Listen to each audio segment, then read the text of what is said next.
Good morning, everybody. Welcome to Gathering of Lights, Sunday morning spiritual suggestions. I'm Rev JoAnn. It's wonderful to see you today.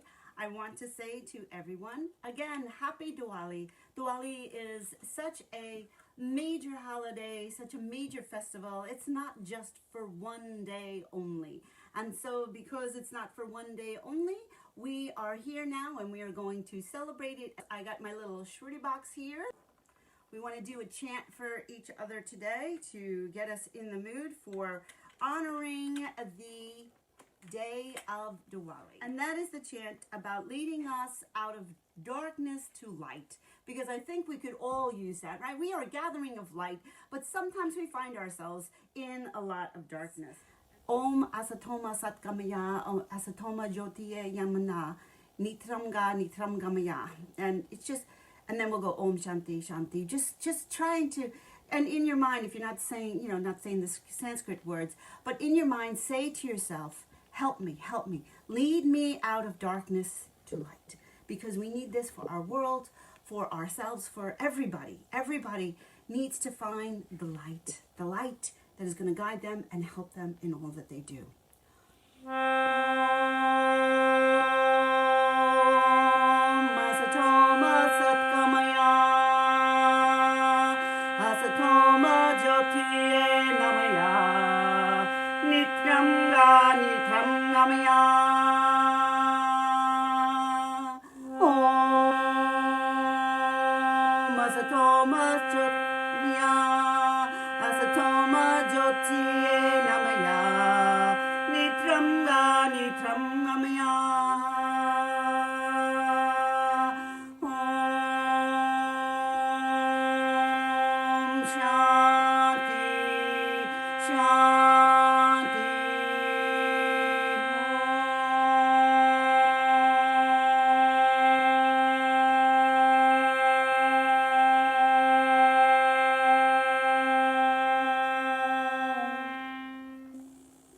That Om really opens us up, right? To get to that place of Om, the sound of the divine, right? Getting to the sound of the divine. Why? Because sound is vibration, and vibration is healing and upliftment.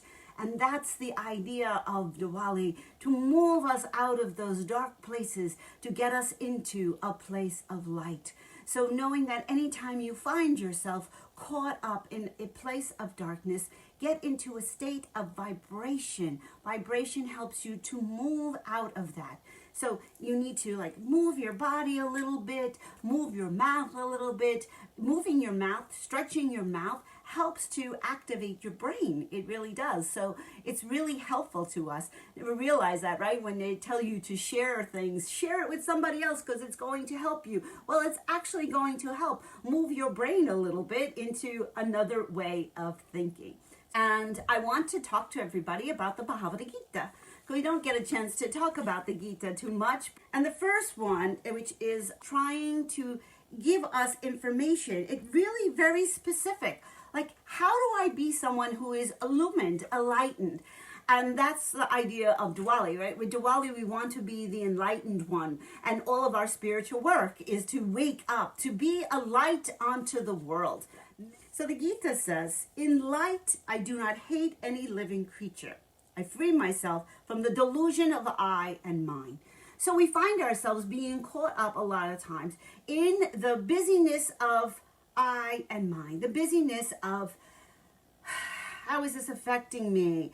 What is this going to give to me? What is it? And there's this I and mine that now has become so vast that it becomes to this place of such separation, because I'm so busy about I and mine that I am completely splitting myself off from everything else in the world. I'm looking through the two eyes, right? These two eyes rather than this spiritual eye. If you see behind me, this is the chakra symbols, the chakra colors. It's a little, the color's not really coming through as vibrant as it really is right here, but of your third eye, right? So you see this color, you see these shapes, you see the way it's turning. It's always wanting us to be more pinpointed. But you see the triangle?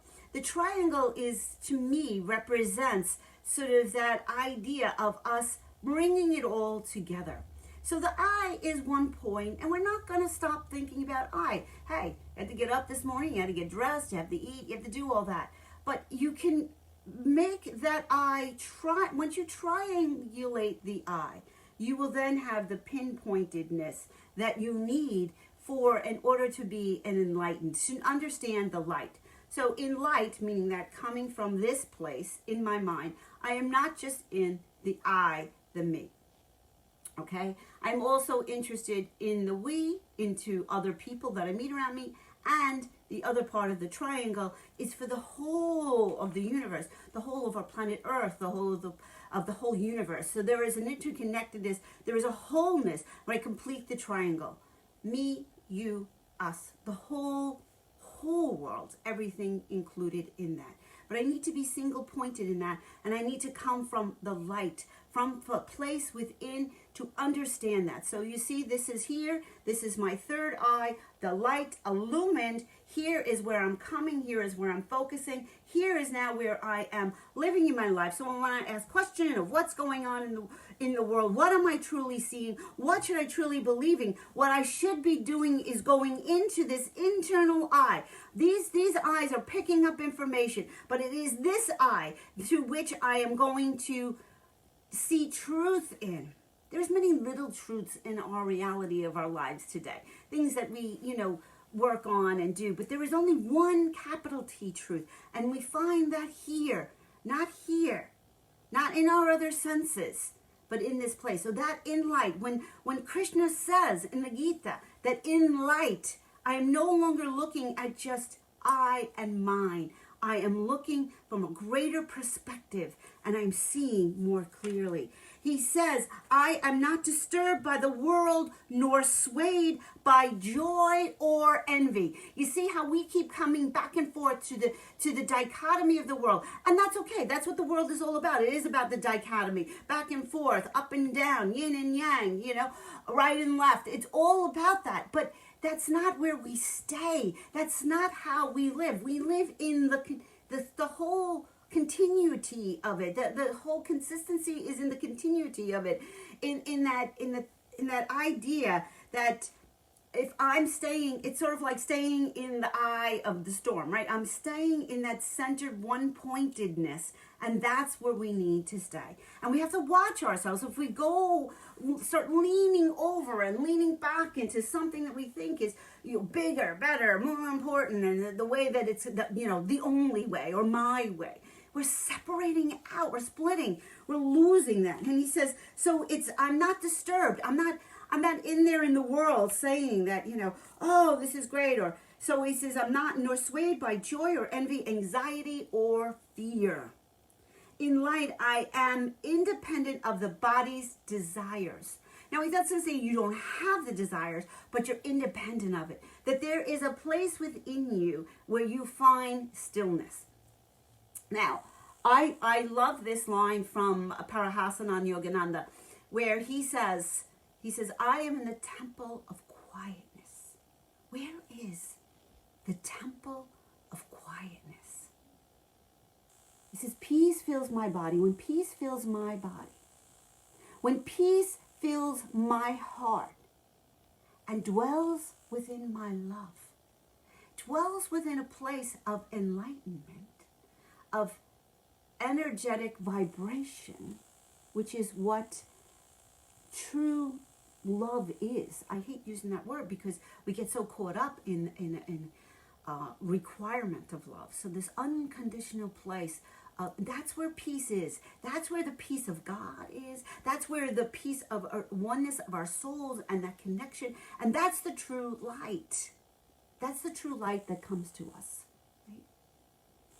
That temple of quiet. In light. Light is the temple of quiet. Notice when something brilliant happens, everybody stops.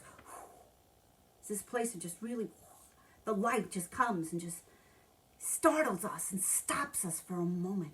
So in the Gita, he's saying to us, that I am independent of the desires. I am able to deal with the unexpected, prepared for everything.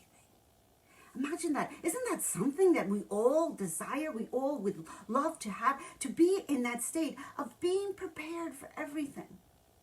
And that's why when we start our mornings, we start our week with prayer and getting together and vibrating and connecting and saying to ourselves, yes, this week shall be different. Can you say that all for me? Say that wherever you are. This week shall be different. I am going to turn towards the light. I am going to turn towards that third eye within me and forget these eyes. Taking off the glasses. Don't worry about what the eye can see and can't see, because I am going to turn to a spiritual eye for vision, for enlightenment, for help to get out of the way of all the other things, right? So not to be disturbed by the world, to know that place, that temple of quiet, that place of light that abides within each and every one of us. And that in that place, then we're prepared for anything and everything in our lives. So whatever can happen. I am indifferent to honor or to insult, heat or cold, pleasure or pain. Folks, we really don't know. Something that causes us pleasure one day can cause us pain the next day. It's so crazy. Some of the greatest pains that we've gone through in our life have taught us the greatest lessons, and so became the greatest pleasure or upliftment or enlightenment that we have ever experienced. We truly do not know. We do not know when we are in our investigative mind of all of these senses. Get unsensed. Become nonsensical. And just relax and release into the light and joy and the love that is here for us. As these ancient scriptures had said, to be in light, to be in light. In light, I am free from attachment, content wherever I am. Come on, raise a hand. Isn't that something would you like to be content wherever you are? Now, many of us would say, no, I'm not. I'm not content wherever I am. Yeah, I need certain things in my life before I can have contentment. Well, that means I'm forgetting about that temple of quiet and that possibility and that place within myself of where I can have that. My home is nowhere and everywhere. This is such a major concept here, written in the Gita, trying to tell us where is our home. It is nowhere, but yet it is everywhere. When we say the highest spiritual concept is that, we go back into the nothingness, so we go back as little waves, we go back into the ocean. We become the ocean. Well, what does that mean? It's like the nothingness of my life. What did it matter? How does it exist in the big picture of everything? It's the ocean. It's everything. It's everything. But yet that everything is nothing if it's not inclusive of everything and everyone. And this is what we have to remember today in our lives. To be inclusive of everyone and everything, even those that are hurting and hurt us the most. The greatest gift we can give the world is forgiveness and come back to a state of connectedness. I heard a story the other day about a physician who is in his office, and he talked about how the diversity of his group and how everybody was lately within the political climate wanting him to go this way or that way or hang up posters or do things, and he never did any of that because he said he wanted to hold a neutral ground because this was a place of healing. This was about a place of healing. Whoever you are, come as you are, because you need to come here to heal. He was a chiropractor, actually. And he said, and he just kept that space. This is a temple of quiet. A temple of quiet. Where the only eye, the only vision, the only perspective is this. The one that comes when we feel that interconnectedness, when we can see a light and a love that goes just beyond. Right? Beyond these eyes. Beyond these eyes. And he watched, and one day he came out just the other day. And there was two people, two visibly extreme, to the point where they wear their positions on their clothing, drenched in it, Not just one little idea, but drenched in their positions. Two completely different ideological positions, and not doing what we've been tending to do throughout this time, but saying, I want nothing to do with you if you're going to think that. They were hugging each other and say, I love you. You, the you.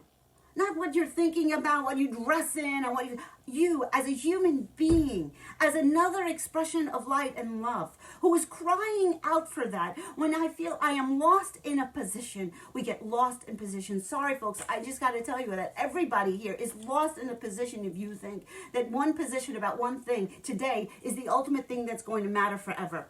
And I know if one happens, then the whole world is going to be destroyed, and the other thing. Well, remember, this body is dust, and from dust it was, from dust it shall return. The earth itself is just as happy being volcanic ash and rock and stone and crystals and beautiful things and liveliness as it is in greenery and trees and air and oxygen. The earth is part of all the chemical makeup of all the things of the world.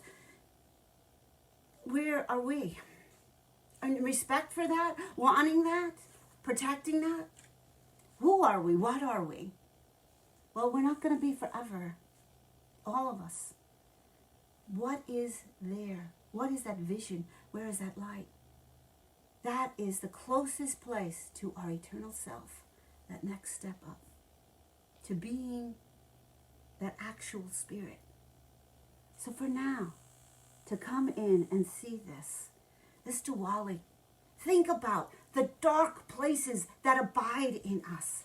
Think about, for each one of you individually, be honest with yourself of where are the places where you refuse to allow connection to the essence of another human being due to a position. It's hard. I know it's hard because we think everything is at stake. But remember, in the light, our home is nowhere and everywhere. This is a promise from thousands and thousands of years ago, right? He says, in light, I control my attitudes and actions, my sensitivity and my speech. So when I'm coming from a place of light, what I say is of the highest good that I can muster up in this moment, and I can trust in that and connect to that and be in that, because I know my words are not my words. They are the words of the highest place that I can connect to in this moment, trusting in the light. So there's no worry about what I say or what I do, because I am in that light. Again, going back to, how do I find that light? In the temple of quiet, where I ask peace to fill my body. I calm down all those senses. Peace fills my heart. I go back to my heart, and I allow for comfort there. I allow for energy to be placed there. I allow for my heart to beat, for that heart chakra to open, heart chakra here, right? To be open, to be connecting. Hear that heart chakra. And then I say that light is in extending out from me. Light and love. In light and love. So our third eye is the completed triangle when I bring my mind, my heart, and I give it out to you. Remember, in interspirituality, we're about a heart-to-heart unity consciousness. We're connecting heart-to-heart from a unity consciousness perspective. So the base place is, ultimately, we are all united. We are all consciousness. Right? I'm not a body, I'm free. I am as God created me. I am in unity consciousness. And my heart can join to your heart only when I come from a place of that unity consciousness. Unity consciousness. All in this together. And so I am able to watch the things that I do, the things that I say, and make sure they are coming from the most clearest, kindest place and perspective. In light, I am forgiven, contented, self-controlled. Self-controlled. Come back and ask. Before I say something, before I do something, ask. Is this an eternal truth? If it was an eternal truth, it would have been true thousands of years ago, and it will be true thousands of years from now. What is true truth? Ask ourselves. Ask the wisdom that you are connected to. Think about it. Ponder it before we act. He says, in light, I will be forgiving, contented, self-controlled, with unshakable resolve to dedicate myself to the divine within and without. Folks, that's namaste. The dedication to the divine within, to the divine without. Because if I'm recognizing the divine in you, because that's what it is, if I can recognize the divine in myself, I will automatically recognize the divine in you. And that's what we are, divine as one, together. And so this Diwali, I am hoping that we all come to the wisdom of Krishna. The wisdom to know that our greatest fulfillment is to wish a great fulfillment to every human being that ever exists and that ever existed. And that's where we will find our most upliftment, right? To just wish freedom from suffering.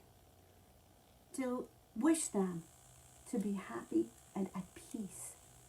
No, it's not about what you have or who you know, but it's about being open to that light and that love. To knowing that namaste, that light in me greets the light in you. Loka samasta sugino bhavantu. Loka samasta sugino bhavantu. And we'll shine like diamonds in the sun. Every one of us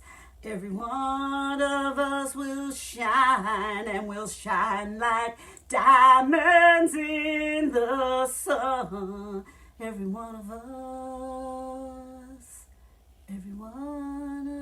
will shine. When all beings are happy and free, may all beings be happy and free. I